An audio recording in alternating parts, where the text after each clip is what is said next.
বিশাল সুখবর, 6,44,00,000 রুপিতে পিসিএল এ দল পেলেন মুস্তাফিজুর রহমান। দেখুন খেলবেন যে দলের হয়ে। একই দিনে শুরু হবে আইপিএল ও পিসিএল। আইপিএল থেকে মুস্তাফিজুর রহমানকে বাদ দেওয়ার পরই পিসিএল ইঙ্গিত দিয়েছিল তাকে দলে টানার। নিলামের আগে সরাসরি চুক্তিতে পিসিএল এ দল পেলেন মুস্তাফিজ।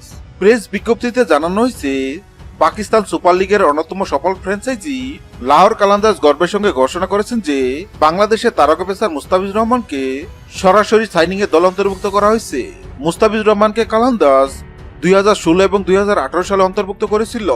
এবার আবারও তিনি লাহোর কালান্দার্সে যাত্রী পড়বেন। চুক্তি অনুযায়ী তাকে 6,44,00,000 পাকিস্তানি রুপিতে দলে ফিরেছে লাহোর, যা বাংলাদেশি টাকায় 2,81,00,000 টাকা।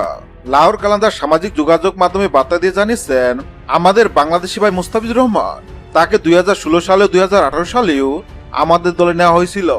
এখন সরাসরি চুক্তিতে আবার আমাদের দলে ফিরেছে। একবার কালান্দার্স, সব সময় কালান্দার্স। এর আগে লাহোর কালান্দার্স তাদের অধিনায়ক শাহিন শাহ আফ্রিদি, প্রধান ব্যাটসম্যান আব্দুল্লাহ শফিক, সিকান্দার রাজা এবং তরুণ ব্যাটসম্যান মোহাম্মদ নাইমকে ধরে রেখেছিল। আগামী 11 ফেব্রুয়ারি নিলামের মাধ্যমে চূড়ান্ত দল গঠন করা হবে।